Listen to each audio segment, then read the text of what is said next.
నమస్కారం. ప్రేక్షకులందరికీ శుభోదయం. ఈనాటి శుభయోగం శీర్షికన సోమవారం సందర్భంగా శివరూప వైశిష్ట్యం ఏంటో, శివుణ్ణి ఆరాధిస్తే ఎటువంటి శుభ ఫలితాలు కలుగుతాయో పరిశీలిద్దాం. అసలు ఈశ్వరుడి రూపంలోనే ఒక అద్భుతమైన వైశిష్ట్యం దాగి ఉంది. శివుడి రూపాన్ని పరిశీలిస్తే ఆయన ఎప్పుడు చేతిలో త్రిశూలం పట్టుకుని ఉంటాడు. ఆ త్రిశూలానికి ఉన్న 3 కొనలు సత్వగుణము, రజోగుణము, తమోగుణం. ఈ 3 గుణాలను తెలియజేస్తాయి. అంటే నీలో ఉన్న 3 గుణాలు తొలగింపజేసుకుని ఆత్మస్వరూపాన్ని దర్శించమని శివుడి త్రిశూలం మనకు సందేశం ఇస్తుంది.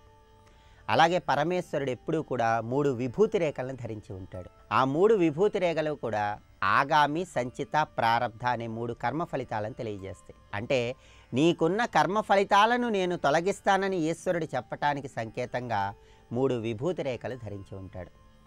అలాగే ఈశ్వరుడికి త్రినేత్రం కూడా ఉంటుంది. స్వామివారి ఈ 2 కళ్ళు కూడా సూర్యనేత్రం, చంద్రనేత్రం అని చెప్పచ్చు. ఈ త్రినేత్రాన్ని అగ్నినేత్రం అంటారు. ఈ త్రినేత్రం ద్వారా పరమేశ్వరుడు మనందరికీ ఏం సందేశం ఇస్తున్నాడంటే నీలో ఉన్నటువంటి కామాన్ని తొలగింపజేసుకొని దైవ మార్గంలో ప్రయాణం చేయమని సందేశం ఇస్తున్నాడు. కామాన్ని దగ్ధం చేయటానికి సంకేతంగా త్రినేత్రంతో ఈశ్వరుడు మన్మధుడిని దగ్ధం చేశాడు. అంటే మన కోరికలను నియంత్రణలో ఉంచుకోమని చెప్పటానికి సంకేతంగా ఈశ్వరుడు త్రినేత్రం ద్వారా అద్భుతమైన సందేశం ఇస్తున్నాడు. అలాగే ఈశ్వరుడు విషాన్ని స్వీకరించక ముందు ఆయన కంఠం తెల్లగా ఉంది. విషం స్వీకరించిన తర్వాత ఆయన కంఠం నీలం రంగులోకి మారిపోయింది.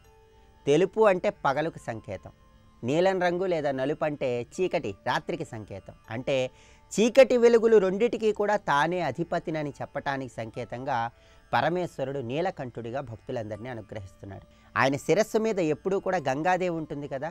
గంగమ్మను ధరించి ఆయన ఏం సందేశం ఇస్తున్నాడు? మనందరికీ జ్ఞానం అనేది గంగా ప్రవాహంలాగా సాగిపోవాలి, జ్ఞానం ఎప్పుడూ కూడా ప్రవాహంలాగా ఉండాలి అని చెప్పటానికి సంకేతంగా ఆ గంగమ్మ తల్లి ప్రవాహాన్ని తన జటాజూటంలో ధరించి ఈశ్వరుడు అద్భుతమైన సందేశం ఇస్తున్నాడు. అలాగే ఈశ్వరుడి చేతిలో ఢమరుకం ఉంటుంది. ఈ ఢమరుకం నుంచే ఓంకారం వచ్చింది. ఆ ఓంకారం నుంచి అన్ని శబ్దాలు వచ్చాయి. సృష్టికి మూలమైనటువంటి ఓంకార ధ్యానం చేయండి అని చెప్పటానికి సంకేతంగా ఆయన చేతిలో ఈశ్వరుడు ఎప్పుడూ కూడా ఢమరుకం పట్టుకొని ఉంటాడు. అలాగే ఆయన ఒంటి నిండా సర్పాలను ధరించి ఉంటాడు. మరి సర్పాలు ఎందుకు ధరిస్తాడంటే సర్పం మన శరీరంలో ఉన్న కుండలిని శక్తికి సంకేతం. ప్రతి మనిషిలో కూడా కుండలిని శక్తి సర్పాకారంలో ఉంటుంది. నువ్వు ధ్యానం చేసి నీ శరీరంలో సర్పాకారంలో ఉన్న కుండలిని శక్తిని జాగృతం చేసి ఈ జీవితాన్ని చరితార్థం చేసుకో అని చెప్పడానికి సంకేతంగా ఈశ్వరుడు సర్పాలను ధరించి ఉంటాడు. అలాగే కోరికలు అనేవి సర్పాల్లాగా కాటేస్తూ ఉంటాయి. జాగ్రత్త సుమా అని చెప్పటానికి కూడా ఈశ్వరుడు సర్పాలు ధరించి ఉంటాడు. మరి అంతటి మహిమాన్వితమైనటువంటి శివరూపంలో ఉన్న అంతరార్థాన్ని తెలుసుకుంటూ సోమవారం ఈశ్వరుని ఎలా పూజించాలంటే స్ఫటికలింగానికి సోమవారం అభిషేకం చేస్తే చాలా మంచిది. ఈశ్వరుణ్ణి శుద్ధ స్ఫటిక సంకాశం అంటూ మనమందరం ప్రార్థిస్తాం. స్ఫటికానికి ఒక ప్రత్యేకత ఉందండి. ఆ ప్రత్యేకత ఏంటి? స్ఫటికం మీద మీరు ఏ ద్రవ్యం పోస్తే ఆ ద్రవ్యం రంగులో స్ఫటికం కనిపిస్తూ ఉంటుంది. అందుకే మీరు స్ఫటికలింగానికి అభిషేకం చేస్తే మనిషి శరీరం కాకుండా ఆత్మతో లయమవ్వాలి అనే అద్భుతమైన సందేశం స్ఫటికలింగం ఇస్తుంది. మానసిక ప్రశాంతత కలగాలన్నా, చక్కటి ఆరోగ్యాన్ని సిద్ధింపజేసుకోవాలన్నా సోమవారం నాడు స్ఫటికలింగానికి అభిషేకం చేస్తూ శివారాధన చేయాలి. రేపటి శుభయోగం శీర్షికన మంగళవారం సందర్భంగా సుబ్రహ్మణ్యేశ్వర స్వామి వారికి స్వామినాథుడు అనే పేరు ఎందుకు వచ్చిందో, స్వామినాథుడిగా సుబ్రహ్మణ్యుని పూజిస్తే ఎటువంటి శుభ ఫలితాలు కలుగుతాయో పరిశీలిద్దాం. నమస్కారం. బ్రహ్మమురారి సురార్చితలింగం నిర్మలవాషితశోభితలింగం జన్మజ దుఃఖ వినాశకలింగం తత్ప్రణమామి సదాశివలింగం. తుండీరుడనే రాజు పాలించేటువంటి మండలం ఉంటుంది. అది తూర్పు సముద్రానికి పడమర వైపు ఒక ఆమడ దూరంలో ఉంటుంది. దాని పేరే మహాబలిపురం. అది తుండీర మండలం అని చెప్పబడుతూ తుండీరుడైన రాజు పాలించినటువంటిది. ఆ మహాబలిపుర క్షేత్రానికి నైరుతి వైపు దేవకీపురం అని కూడా ఉన్నదయ్యా అన్నారు. ఆ దేవకీపురానికి వాయవ్యం వైపు విరించిపురం అని ఒకటి చెప్పబడుతున్నది. ఆ విరించిపురంలో మార్గసహాయేశ్వరుడని శివుడున్నాడు. అక్కడ అమ్మ పేరు కూడా కామాక్షి. అది కూడా తెలుసుకోవాల్సింది. కాంచీ మండలంలో ఏ అమ్మవారి పేరైనా కామాక్షి అవుతుంది. అదొక ఆశ్చర్యకరమైన అంశం ఇక్కడ తెలుసుకోవాల్సింది. అలా కేరళలో ఏ తల్లి పేరైనా భగవతి. అది భగవతీదేవి మండలం, మలయాచల వాసిని. ఇదంతా కామాక్షిదేవి. ఆ విరించిపురానికి 5 ఆమడల దూరంలో నాగహలపురం, దీన్ని నాగులాపురం అని కూడా ఉంటారు. ఆ నాగహలపురం అనేది ఉన్నది. అక్కడ పరమేశ్వరుడు విషభక్షణం చేసి విశ్రాంతి తీసుకున్నట్టు క్షీరసాగర వదనం తర్వాత. ఇప్పటికీ దానికి సంబంధించిన క్షేత్రం అక్కడ మనకు కనబడుతుంది. మహాబలిపురానికి పడమర దిక్కున త్రివేణీ సంగమపురం అని కూడా ఉన్నది. అక్కడ వ్యాఘ్రవనం అనే క్షేత్రం దాని సమీపంలో ఉన్నది. అక్కడ చిదంబర క్షేత్రం అది ప్రధానం. ఆ వ్యాఘ్ర క్షేత్రానికి వాయవ్యం వైపు క్షీరాబ్ధి నగరము అనుకుంటున్నది. అదొక దివ్యమైన నగరము సుమ. ఆ పురానికి ఈశాన్య వైపు నందిగంగాపురం ఉంది. దీన్ని బట్టి అవి జాగ్రత్తగా నోట్ చేసుకుంటే కాంచీ మండలం అంతా తయారవుతుంది. నందిగంగాపురము అని చెప్పబడుతుంది. వీటి నడుమ ఉన్న ఈ ప్రాంతమంతా కలుపుకుని కాంచీమండలము అని వ్యవహారము. ఈ కాంచీమండలం ప్రధానంగా శక్తి క్షేత్రం. మరి శివుడు విష్ణువు ఉన్నారండి అంటే ఆ శక్తి యొక్క స్వరూపాలే వారు కూడా. ఇది తెలుసుకోవాల్సింది. దీనికి విశేషంగా ఒక మాట చెప్తున్నారు. మహాశక్తి ప్రభావాఢ్య శక్తి ప్రాధాన్య వైభవాత్. ఇది శక్తి ప్రధాన క్షేత్రం గనక మహాశక్తి యొక్క వైభవం దీని నిండా కనబడుతూ ఉంటుంది. ఇక్కడ పైగా విష్ణునా అధిష్ఠిత క్షేత్రం శివ సాన్నిధ్య కారణం. ఇది విష్ణువు చేత అధిష్ఠింపబడిన క్షేత్రము శివ సన్నిధినిస్తుంది. ఎంత చక్కగా అభేదం ఇంకెక్కడా కనబడదండి. ఆ ముగ్గురు యొక్క క్షేత్రంగా చెప్పారు ఇక్కడ. విశేషించి దీని గురించి మాట్లాడుతూ కైలాసోపిచ వైకుంఠం ఆది శ్రీపుర మందిరం భూమౌ తత్రైవ లక్ష్యంతే నాణ్యక్షేత్రే కదాచన. ఇది ఒక ప్రత్యేకమైన మాట. కైలాసము, వైకుంఠము, శ్రీమన్నగరం మూడు ఒకే చోట ఉన్న క్షేత్రం కాంచీపురం. ఇంకెక్కడ ఇలాంటిది లేదండి. ఇది ఆశ్చర్యకరమైన అంశం. అమ్మవారి నగరమైన శ్రీమన్నగరం మణిద్వీపం, అదేవిధంగా నారాయణుడు వైకుంఠము, శివుని కైలాసము మూడు ఇక్కడున్నాయి. అది ఒక ప్రత్యేకమైనటువంటి అంశం. అంటే మూడు రత్నములు కూడా ఇక్కడ మనకి వెలుగులీనుతూ కనబడుతున్నాయి. పైగా దీన్ని తైజస క్షేత్రం అని ఎందుకంటారు అంటే బిల వృక్ష విమానాంకై క్షేత్రం తైజస ముచ్యతే. క్షేత్రాల్లో భాస్కర క్షేత్రం, తైజస క్షేత్రం ఇలా పేర్లుంటాయి. ఏ లక్షణాలుంటే ఏం పేరు పెట్టాలి అని. తైజస క్షేత్రం అని దేన్ని అలా అంటే బిలము ప్రధానంగా ఉండాలి, వృక్షం ఒకటి, గోపురములు ఇవి ఎక్కడైతే ఉంటాయో దాన్ని తైజస క్షేత్రం అంటారు. కాంచీపురంలో బిలం ఉంది, అది బిలక్షేత్రం. బిలం ఏది అంటే మనం కామాక్షిదేవి మందిరానికి వెళ్తాం కదా, దానికి కింద ఉందండి బిలం.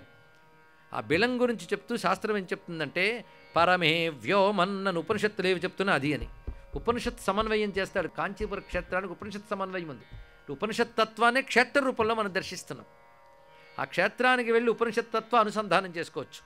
ఆ మహాబిలం, ఈ మహాబిలమే అమ్మవారి ఆరాధనలో శ్రీ విద్యోపాసకులు ఆమూలాధారాత్ ఆ బ్రహ్మబిలం విలసంతీం బిసతంతు తనీయసీం అంటారు. ఇక్కడ ఆ మూలాధారాత్ అక్కడి నుంచి మొదలైంది ఆ మహాబిలం.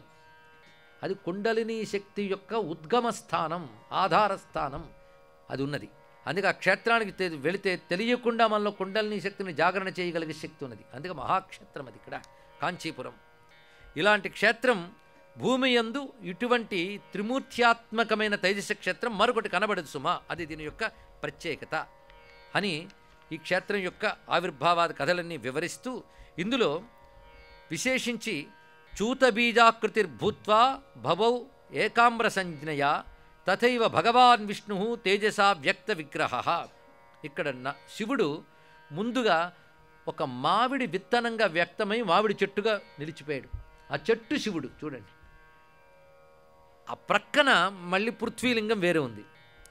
రెండు రూపాలతో శివుడు ఉన్నాడు. వృక్ష రూపంగాను లింగ రూపంగాను శివుడు కనబడుతున్నాడు.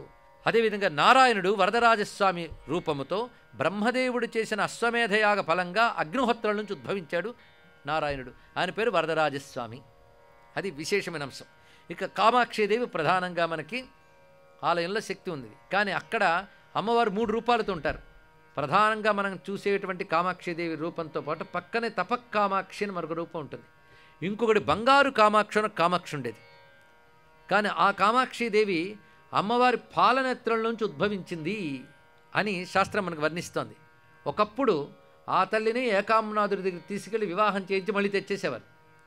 కానీ చాలా ఏళ్ల క్రితం అంటే 17వ శతాబ్దం ఆ ప్రాంతాల్లో ఇతరులు దాడి చేసినప్పుడు ఆ క్షేత్ర సంపద దోచుకుపోతూ ఉంటే ఆ బంగారు కామాక్షిని మాత్రం కొందరు అర్చకులు దాన్ని తీసుకువెళ్ళి రక్షించుకోవడం కోసం భిన్న భిన్న ప్రాంతాల్లో తిరిగి చివరికి తంజావూరులో దాన్ని దాచిపెట్టారు. ఇప్పటికీ తంజావూరులో బంగారు కామాక్షి ఆరాధింపబడుతుంటుంది. ఆ తల్లి అసలు చోటు మాత్రం కాంచీపురమే, బంగారు కామాక్షి. ఆవిడ వెళ్ళిపోయిన దగ్గర 2 మిగిలాయి. కానీ పురాణంలో 3 అని చెప్తున్నారు. మూడవది ఏమిటయ్యా అంటే ఇప్పటికీ ఆ తల్లి మాత్రం క్షేమంగా పూజింపబడుతుంది. ఎక్కడ? తంజావూరులో. ఆవిడ భక్తులు శ్యామశాస్త్రి గారు, మరి సంగీత మూర్తిత్రయంలో ఒకరైనటువంటి శ్యామశాస్త్రి గారు ఆ తల్లికి అర్చకులుగా ఉంటూ అమ్మవారిని ఆరాధన చేసినటువంటి అంశం. కనుక మనకి 3 అమ్మలు అర్థమయ్యారు కదా. 3 అమ్మలు, 1 విష్ణువు, 2 శివులు. ఇదండి మొత్తం కాంచీలో దొరికే ప్రధాన దేవతలు. తస్మాత్ విష్ణు మహాదేవౌ తావుభౌ శక్తిరేవహి. మరొక మాట చెప్తున్నాడు. విష్ణువు శివుడు అంటే ఎవరనుకున్నారు? శక్తిలే, అమ్మవారి స్వరూపాలే. కనుక ఒకే అమ్మవారిది ఆ క్షేత్రం, ముగ్గురిది కాదు. మళ్ళీ ఇంత చెప్పి సా శక్తిస్తత్ర కామాక్షి త్రివిధా తత్ర సా పర తస్యా విలాసస్త్రివిధ హరి శక్తి ఈశ భేదత. ఒకే మహాత్రిపుర సుందరి యొక్క విలాసము హరి, ఈశ, శక్తి అని 3 రూపాలతో కనబడుతున్నది. అదే మనకు వరదరాజస్వామి, ఏకాంబరనాథుడు, మా కామాక్షి అంటే 3 మళ్ళీ ఒకటే. చూసారా, భిన్నములుగా చెప్తూ ఏకత్వాన్ని ఎంత చక్కగా అన్వయించారు.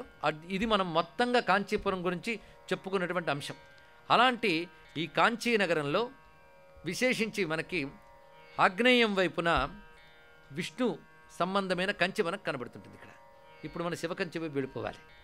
ఈ శివకంచికి మరొక పేరు రుద్రకోటి అని కనబడుతున్నది. అయితే కాశీకి కాంచీకి చాలా పోలికలు ఉన్నాయట, శబ్దంలోనే కాదు. ఉత్తరం కాశీ, దక్షిణం కాంచి, అంతే. ఇక్కడ రెండులో శక్తి కూడా ఒక్కటే. పైగా విద్యలకి అది ఎంత గొప్ప, ఇది అంత గొప్పదిట. ఈశాన సర్వ విద్యానాం ఆయన విశ్వనాథుడు కాశీపతి. అది కాశీలో అనేక విద్యలు అనాదిగా ఉన్నాయి, ఇప్పటికీ కూడా ఉన్నాయంటారు పెద్దలు. విద్యల రాజధాని కాశీ. అలాగే కాంచీపురం కూడా విద్యలకు గొప్ప స్థానం. కాంచీపురంలో అనేక రకాల విద్యా సంస్థలు ఉండేవి. ఇది హిస్టారికల్గా, చారిత్రకంగా కూడా కాంచీపురంలో ఘటికా స్థలములు అని చెప్పబడుతుంటాయి. ఘటికా స్థలములన్నీ కూడా వేదాది శాస్త్ర విద్యలకి పరీక్షా స్థానములు. మనం ఒక సామెత వింటూ ఉంటాం, కథ కంచికి మనం ఇంటికి అని. సరే, కథ కంచికి మనం ఇంటికి మాట ఉంది కదా, ఎందువల్ల వచ్చింది అది అంటే దీనికి ఒక మాట చెప్తారు. ఉత్తరాదికి కాశీ అయితే దక్షిణాదికి కాంచీట. అప్పుడు ఎవరైనా ఒక శాస్త్రాన్ని కానీ కావ్యాన్ని కానీ గ్రంథాన్ని రచిస్తే ఆవిష్కరణ అంటే అర్థం దానికి విద్యావేత్తల దగ్గరికి పంపించి వాళ్ళు చూసి బాగుంది అంటే అప్పుడు అది గ్రంథముగా ఆమోదించేవారు. అలాంటి విద్యాస్థానములు కాంచీపురంలో ఉండేవి. కానీ ఎవడైనా కావ్యం రచించినా, ఒక శాస్త్రం రచించిన రచన పూర్తయిపోగానే కాంచీపురానికి పంపించేవాడు. తర్వాత వాళ్ళు ఆమోదించి పంపడది. కానీ రచన పూర్తయింది అంటే వాడు కథ పూర్తయింది, అప్పుడు ఎక్కడికి పంపాలి? కంచికి. అంటే కథ కంచికి మనం ఇంటికని సామెత అందువల్ల వచ్చిందండి. ఇక్కడ విద్యా సంస్థానములు కాంచి అని చెప్పడం కోసం ఘటికా స్థానములు. ఎన్నెన్ని విద్యలు, ఎన్నెన్ని కళలు ఉండేవో, ఎన్ని రకాల విద్యలు అక్కడ వెలసిల్లుతున్నాయో అవి ప్రాచీన చరిత్ర. కానీ ప్రాచీనంలో కాంచి ప్రధానమైనటువంటి రాజక్షేత్రం అయినప్పటికీ కూడా విద్యలు కూడా కాపాడబడేవి. పవిత్రత, యజ్ఞము, తపస్సు మొదలైనవన్నీ కూడా ఉండేవి. అలాంటి పవిత్రమైన కాంచీపురం. ఇందులో స్వామివారికి శివుడున్న చోటంతటికి కలిపి రుద్రకోటి అనే పేరు చెప్పారు. ఇక్కడ ఆ రుద్రకోటి అనేటువంటి క్షేత్రమే మనం చెప్పుకుంటున్నటువంటి ఏకాంబరనాథునికి సంబంధించినటువంటి క్షేత్రం. అయితే ప్రారంభ శ్లోకం ఒకటి, మొత్తం కాంచీ గురించి 12 శ్లోకాలు రత్నాలు లాంటివి ఎంచి వ్యాసుడే ఇచ్చేశాడు మనకి. స్వస్తి.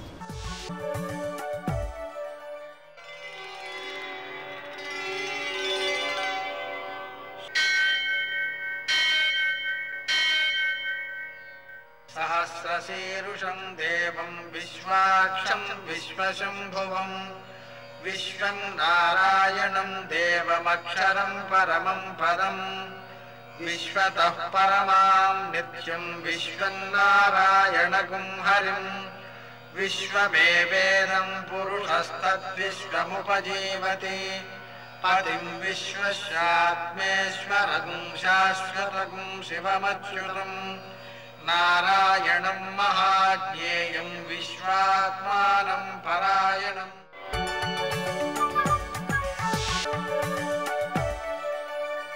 సూర్యశౌర్యమథేందురింద్రపదవీ సన్మంగళం మంగళం. మృత్యుంజయాయ రుద్రాయ నీలకంఠాయ సంభవే అమృతేశాయ సర్వాయ మహాదేవాయ తే నమః. నేటి కాలమాన విశేషాలను గమనిద్దాం. స్వస్తి శ్రీ చాంద్రమాన విలంబనామ సంవత్సరం, ఉత్తరాయణం, హేమంత ఋతువు, పుష్యమాసం, కృష్ణపక్షం, సోమవారం. సూర్యోదయం 6 గంటల 52 నిమిషాలకు, సూర్యాస్తమయం 6 గంటల 5 నిమిషాలకు. తిథి అష్టమి మధ్యాహ్నం 2:34 వరకు, నక్షత్రం స్వాతి మధ్యాహ్నం 2:32 వరకు, వర్జం రాత్రి 8:18 నుంచి 9:57 వరకు, దుర్ముహూర్తం మధ్యాహ్నం 12:51 నుంచి 1:36 వరకు, మరల మధ్యాహ్నం 3:06 నుంచి 3:50 వరకు, అమృతకాలం శేషంగా మిగిలింది ఉదయం 7:19 వరకు, మరల రాత్రి 6:13 ప్రారంభం, అది మరునాడు మంగళవారం నాడు ఉదయం 7:52 వరకు ఉంటుంది. రాహుకాలం సోమవారం కాబట్టి ఉదయం 7:30 నుంచి 9 గంటల వరకు, అష్టకవర్గ రీత్యా శుభప్రదమైన సమయం ఉదయం 7 గంటలకి. నేటి విశేషాలు: అనఘాష్టమి, అలాగే అష్టకాశ్రార్థం, అది పితృదేవతలకు సంబంధించినటువంటిది కాబట్టి మనం ఆ పితృదేవత ఆరాధన వల్ల మన పిల్లలు అభివృద్ధిలోకి వస్తారు. అలాగే ఈ రోజున అనఘాష్టమి కాబట్టి అనఘాదేవిని దత్తాత్రేయుణ్ణి ఆరాధించుకోవాలి.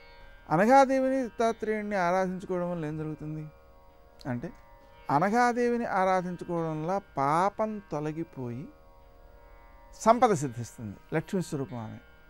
ఇక దత్తాత్రేయుని ఆరాధించడం ద్వారా చుట్టూ ఉండేటువంటి సంఘటనల నుంచి మనం జ్ఞానాన్ని సంపాదించుకోగలుగుతాం. తద్వారా సంపదను సద్వినియోగం చేసుకోవడమే కాదు, జీవిత లక్ష్యమైనటువంటి మోక్షాన్ని పొందడానికి ప్రకృతి నుంచి వచ్చేటువంటి జ్ఞానమే మనకు ఉపకరిస్తుంటుంది. ఎప్పుడైనా సరే సందేహం కలిగితే చక్కగా శ్రీదత్త శరణం మమ, శ్రీదత్త శరణం మమ, శ్రీదత్త శరణం మమ అనే మంత్రాన్ని కాసేపు జపించుకుంటూ ఆయన్ని ధ్యానం చేస్తే మనకు ప్రకృతి నుంచే సమాధానం లభించేస్తుంటుంది అన్నమాట. అందుకని ఆయన్ని ఆరాధించుకోవడం ద్వారా మన జ్ఞానాన్ని వృద్ధి చేసుకోగలుగుతాం. ముఖ్యంగా ఆయనకు 3 శిరస్సులు ఉన్నాయి. అవేంటి? బ్రహ్మ విష్ణు మహేశ్వర స్వరూపాలు అన్నమాట. కాబట్టి బ్రహ్మ అంటే భూతకాలానికి సంబంధించిన జ్ఞానం, అనుభవ జ్ఞానం. విష్ణు అంటే వర్తమానానికి సంబంధించినటువంటి సమస్య పరిష్కారం. భవిష్యత్తులో ఇది చెడు చేయకూడదు అంటే మనం ఇప్పుడు చేసినటువంటి ప్రయత్నం భవిష్యత్తులో పరిణామంలో దుఃఖప్రదం కాకూడదు. అంటే భవిష్యత్తుకు సంబంధించిన స్వరూపం శివస్వరూపం. ఈ 3 కాలాలలోనూ జ్ఞానాన్ని సమన్వయం చేసుకునేటువంటి శక్తి మనకు దత్తాత్రేయుని వల్ల సిద్ధిస్తుంది. శ్రీదత్త శరణం మమ. నేటి ఆణిముత్యాలు.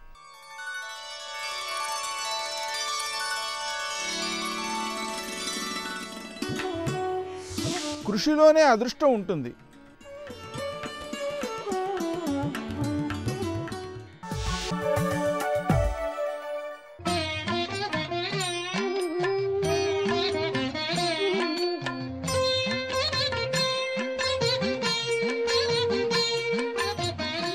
ఓం నమో నారాయణాయ, ఓం నమః శివాయ, శ్రీమాత్రే నమః. సోమవారం అనగానే ఆశుతోషుడైనటువంటి పరమేశ్వరుడికి అభిషేకార్చన అనేటువంటిది నిర్వహించడం సంప్రదాయం. అభిషేక ప్రియ శివ అన్నారు కదండి. పంచామృతాలతో అభిషేకము, పంచముఖ పరమేశ కరుణించుము అంటూ నమస్తే భగవన్ విశ్వేశ్వరాయ మహాదేవాయ త్రియంబకాయ త్రిపురాంతకాయ కాలాగ్నిరుద్రాయ నీలకంఠాయ మృత్యుంజయాయ మహేశ్వరాయ హర హర హర అంటూ స్వామివారికి వివిధ రకాలైనటువంటి పండ్ల రసాలతో కూడి పంచామృతాలతో అభిషేకం నిర్వహించినట్లయితే ఇది కలియుగ అమృతము అన్నారు. కలియుగంలో అమృతం ఏది అంటే అభిషేకార్చన నిర్వహించినటువంటి ఆ యొక్క తీర్థమే. అలాగే వివిధ దేవాలయాల్లో పరమేశ్వరుడికి రుద్రయాగము అనేది కూడా నిర్వహిస్తూ ఉంటారు. మనకి శ్రీశైల దివ్యక్షేత్రంలో నుండి యాగం ప్రతినిత్యం చేస్తూనే ఉంటారు. ఆ యాగ భస్మం ఎంత విశిష్టవంతమైందో చెప్పలేం. అంత అనిర్వచనీయమైనటువంటి ప్రభావాన్ని కలిగి ఉన్నది. ఎందుకని అంటే ఆ యాగం చేసేటప్పుడండి రావి, మోదుగ, మేడి, ఉత్తరేణి, జమ్మి, జిల్లేడు, చండ్ర, దేవదారు, దర్భ, జువ్వి ఇలాంటి వాడితో యాగాన్ని నిర్వహించడం జరుగుతుంది. ఆ యాగానంతరం లభించేదే యాగ భస్మము అని చెప్పేసి శాస్త్రం.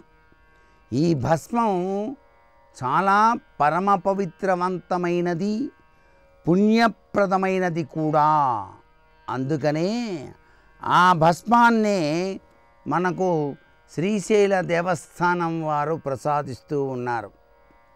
ఇంత గొప్ప విశేషకరమైనటువంటి భస్మధారణ సర్వవిధ శ్రేయోదాయకవంతమైన ప్రభావాన్ని కలిగిస్తుంది. ఇది భారతీయ సనాతన సంస్కృతి సంప్రదాయంలో విశిష్ట స్థానాన్ని ప్రసాదించినటువంటి గొప్ప విశేషం. అలాగే శివపరమాత్మకు ఇష్టమైనటువంటిది లింగముద్ర. లింగముద్ర అనేటువంటిది నేర్చుకొని ఆ ముద్రను గనక మనం దేవాలయం దర్శించినప్పుడు స్వామిని దర్శిస్తూ గనక అలా గనక లింగముద్ర గనక వేసిన స్వామివారి యొక్క దివ్యవంతమైన అనుగ్రహానికి పాత్రులమై తరిస్తాము అంటోంది శాస్త్రం. ఇంత గొప్ప విశేషం శివానుగ్రహంతో మనం సాధించడానికి ఆస్కారం ఉంటుంది. సనాతన భారతీయ సంస్కృతి సంప్రదాయంలో సర్వం శివమయం జగత్ అని చెప్పేసి వర్ణించారు. కాబట్టి ఈ ఉచ్ఛ్వాస నిశ్వాసాలు కూడాను శివపరమాత్మ యొక్క అనుగ్రహం వల్లే జరుగుతున్నాయి. దానికే సోహం అని చెప్పేసి పేరును కూడా యోగశాస్త్రం మనకు తెలియజేసింది. అందుకని నిత్యం కూడా సోహం సోహం సోహం అని చెప్పేసి ఎవరైతే భావిస్తారో వాళ్ళు శివార్చన చేసినటువంటి సత్ఫలితాన్ని పొందుతారు అని చెప్పేసి శాస్త్రం. సర్వే జనా సుఖినో భవంతు.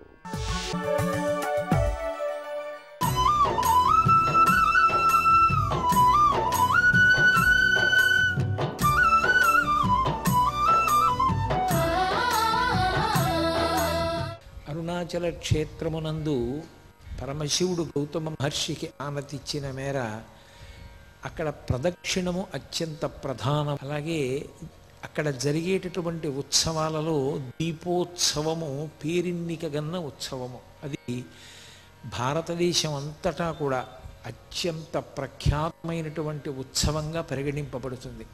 అది కార్తీక మాసంలో వచ్చేటటువంటి పౌర్ణమి నాడు ఆ కృత్తికా దీపోత్సవము అంటారు. మనకి సాధారణంగా మనం పాటించేటువంటి నియమం ఏమిటంటే కృత్తికా నక్షత్రం ఉన్నప్పుడు దేవాలయాల్లో చేయాలి, కార్తీక పౌర్ణమి తిథి ఉన్నప్పుడు ఇంట్లో చేయాలి. పౌర్ణమి తిథిని ఇంట్లో కార్తీక పౌర్ణమిగా చేస్తాం. కృత్తికా నక్షత్రంతో చంద్రుడు కలిసిన రోజున కార్తీక పౌర్ణమిగా దేవాలయంలో చేయాలి. ఈ దీపానికి ఎనలేని ప్రాముఖ్యత ఉంది. సనాతన ధర్మం అంతా కూడా దీపం చుట్టూనే తిరుగుతుంది.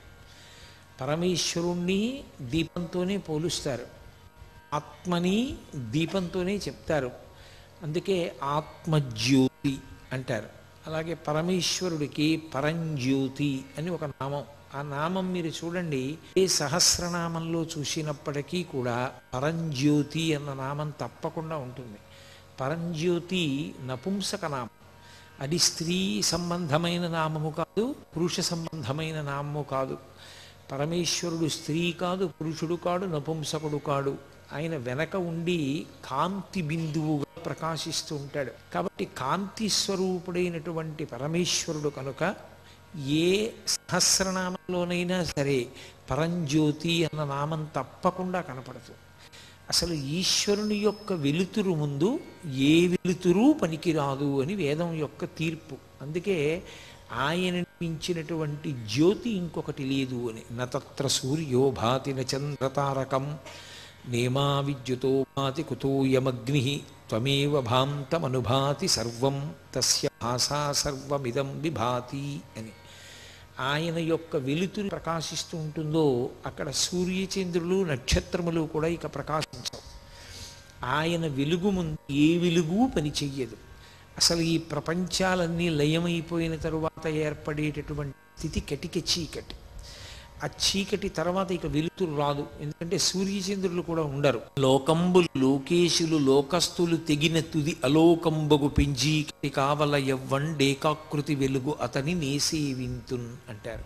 అసలు శరీరంలో జ్ఞానేంద్రియములు అని ఉంటాయి, అవన్నీ వెలుగు సంబంధమైనవి.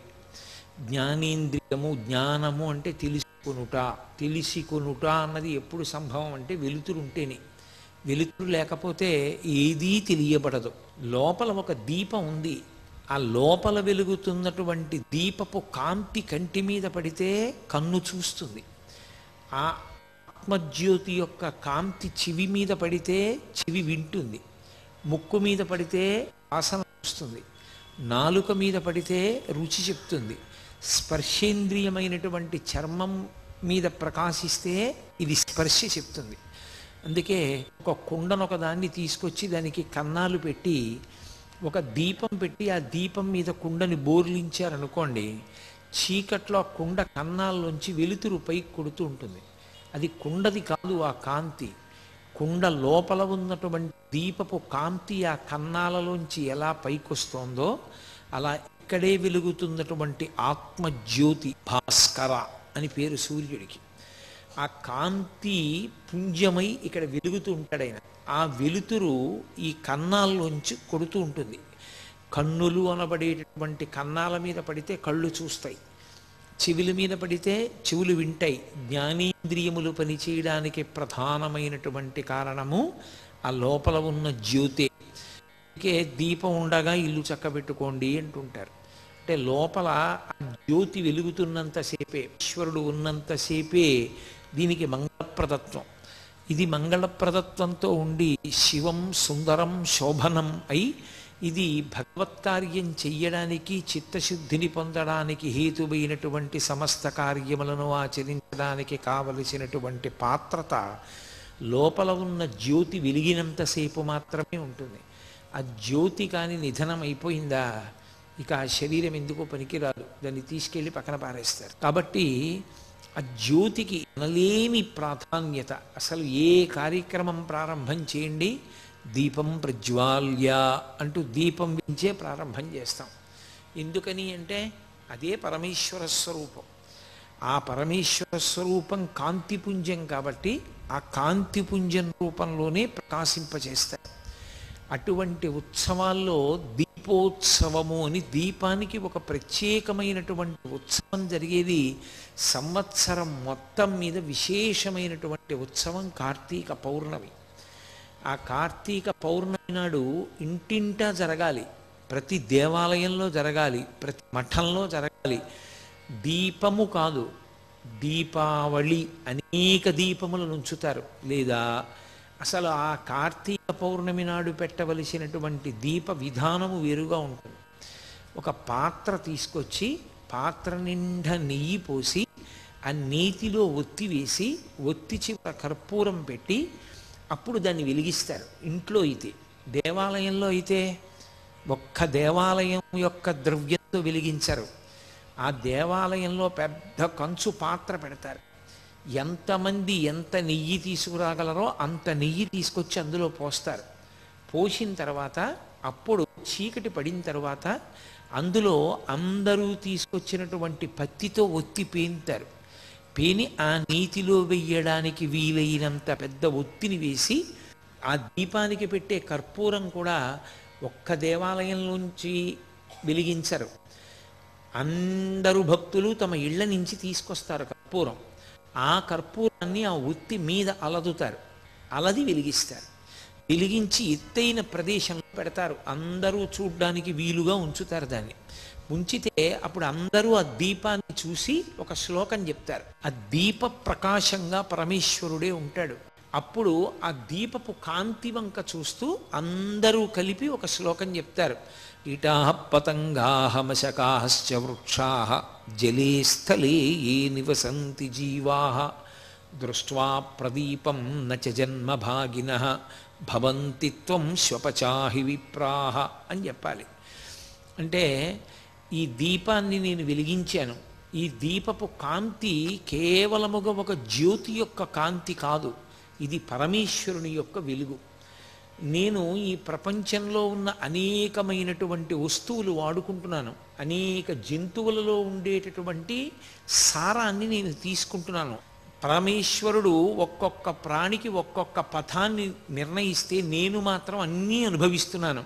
ఆ ప్రాణులన్నింటినీ ఉద్ధరించవలసినటువంటి కర్తవ్యం కూడా నా మీద ఉన్నది అనేటటువంటి బాధ్యతతో ఆ రోజున కర్తవ్యతానిష్టతో ఆ దీపాన్ని వెలిగించి చెప్తారు.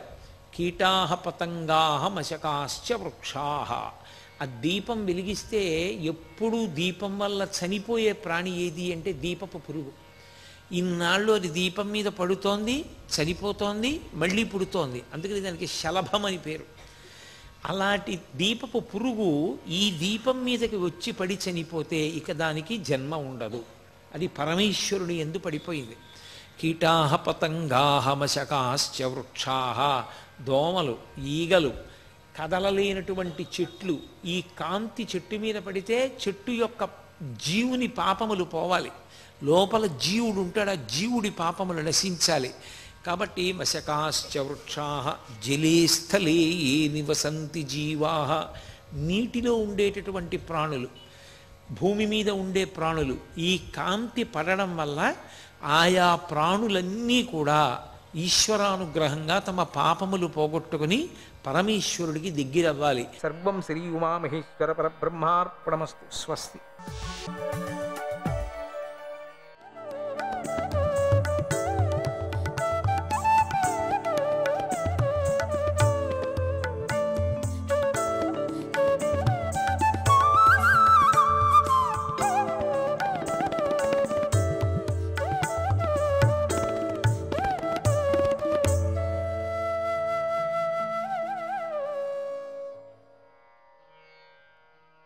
కేశవాయ నమ, నారాయణాయ నమ, మాధవాయ నమ, గోవిందాయ నమ. బుద్ధి మొదలైన ఇంద్రియాలు ఆత్మ చైతన్య చేత ప్రకాశింపచేయబడుతున్నాయి అని దీంతో తెలుస్తుంది.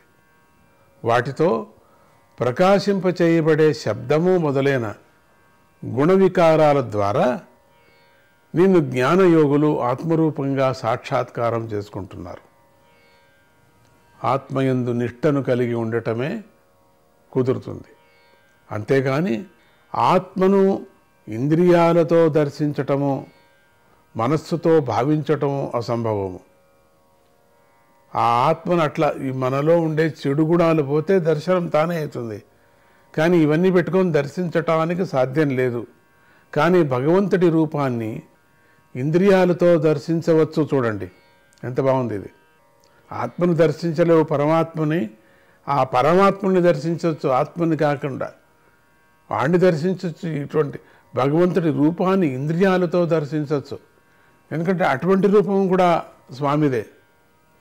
మనస్సుతో భక్తి పెంపొందుకోవచ్చు. ఇంద్రియ సమూహాన్ని ప్రకాశించేటట్లు చేసే సాక్షి చైతన్యం నువ్వే కదా. నిన్ను పొందే జ్ఞాన మార్గము సూక్ష్మమైన బుద్ధికి మాత్రమే బాగా తెలుస్తుంది ప్రభు. ప్రేమ మొదలైన గుణాలతో, మత్స్యము మొదలైన జన్మలతో మొదలుకొని వస్తున్నాయి కదా.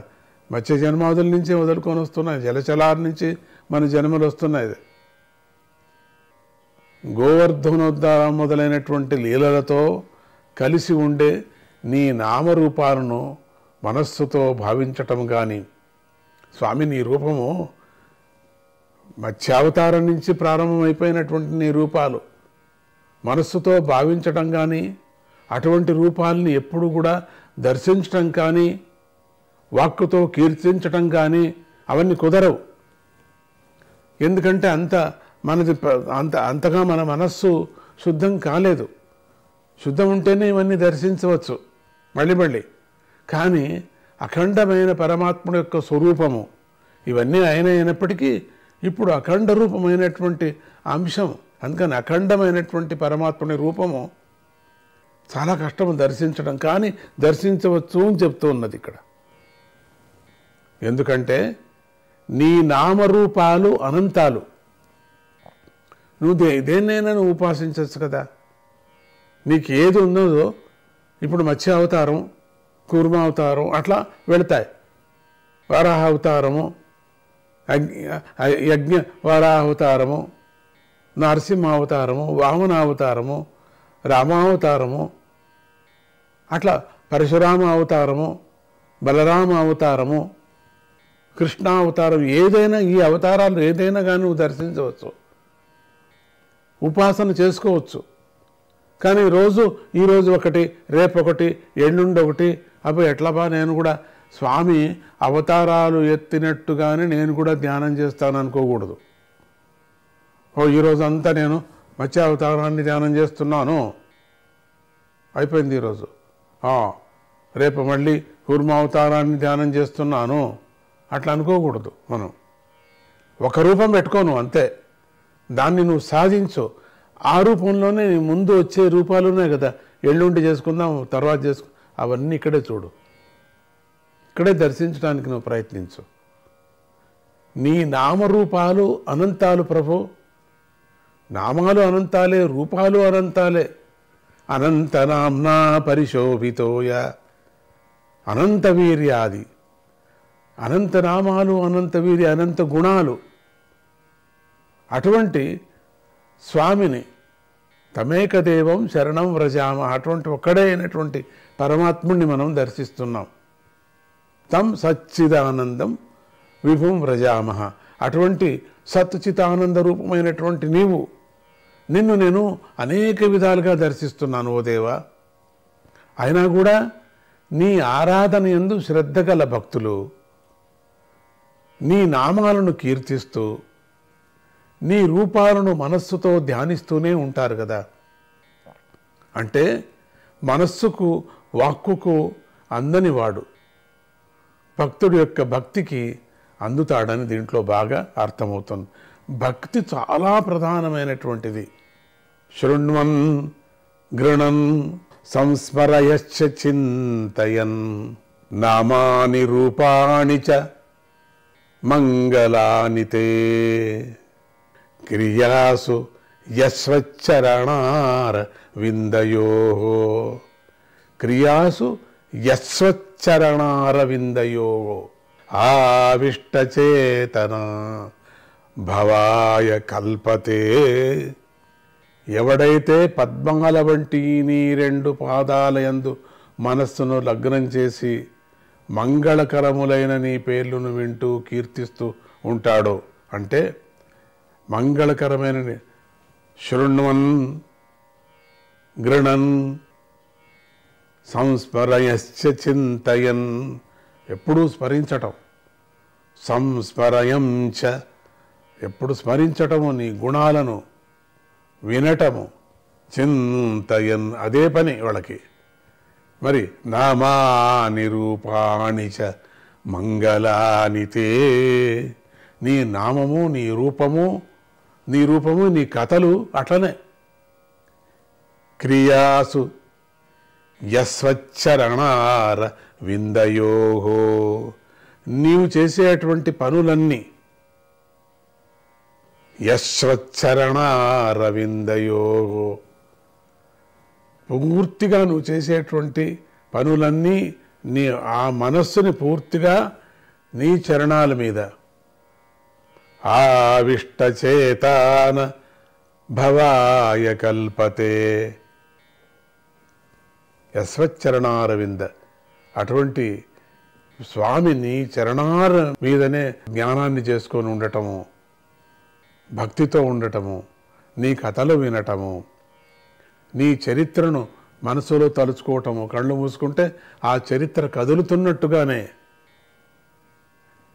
ఎవరైనా భాగవతం చెప్తుంటే మీరు కళ్ళు మూసుకొని వినండి, ఆ భాగవతంలో కథలో వెళ్ళిపోతారు మీరు. ఇది కథ కాదండి, నిజమైనటువంటి ఆత్మస్వరూపము భాగవత మహారాజా. అన్ని పురాణాల కన్నా అత్యద్భుతమైనటువంటిది భాగవతం. ఎవడైతే పద్మాల వంటి నీ రెండు పాదాల యందు మనస్సును లగ్నం చేసి మంగళకరములైనటువంటి నీ పేర్లను వింటూ కీర్తిస్తూ స్మరిస్తూ ధ్యానం చేస్తూ తన పనులను చేసుకుంటూ తన పనులు చేసుకుంటూ ఉంటాడో అటువంటి వాడు మళ్ళీ సంసారంలో పడే ప్రసక్తే లేదు. అందుకే దాని క్రియాయోగము అన్నాం మేము. నీ పనులు చేసుకుంటూ ఆ పరమాత్మ ధ్యానం చేసుకోవటం అనే అర్థం. క్రియాయోగం యొక్క ఉద్దేశం అదేనే. క్రియ అంటే నువ్వు చేసుకునేటువంటి పనులన్నీ కూడా చేస్తూ చేస్తూ పరమాత్ముని పాదాల మీద మనస్సును నిలపటము, అటువంటిదే క్రియ. అందుకనే స్వామీజీ గారు 40 ఏళ్ల నుంచి క్రియాయోగాన్ని అభ్యాసిస్తున్నారు, అన్ని చోట్ల చేయిస్తున్నారు, కొన్ని లక్షల మందికి నేర్పించారు. అందుకని క్రియాయోగం అత్యంత ముఖ్యమైన, భక్తి యోగానికి చాలా దగ్గరగా ఉండేటువంటిది క్రియాయోగం. అటువంటిది క్రియాయోగాన్ని, దత్త క్రియాయోగాన్ని మనం అంతా కూడా నేర్చుకోవాలి. మనం అదేదో క్రియాయోగం అంటే ఏదో ఆసనాలు చేసి వదిలేసేది కాదు. ఆసనాలు చేస్తూ ఆ ధ్యాన క్రియను మనం నేర్చుకోవాలి. అంటే ఇక్కడ నీ పేర్లను వింటూ పని చేసుకోవచ్చు. స్వామి పేర్లు వింటూ నువ్వేం చేసుకుంటున్నావో, నువ్వేం సర్దుకుంటున్నావో సర్దుకోవచ్చు. కీర్తిస్తూ, అప్పుడప్పుడు కొంచెం కీర్తిస్తూ, స్వామిని స్మరిస్తూ, ధ్యానం చేస్తూ తన పనులను చేసుకుంటూ ఉంటాడో అటువంటి వాడు మళ్ళీ సంసారంలో పడే ప్రసక్తి లేదు.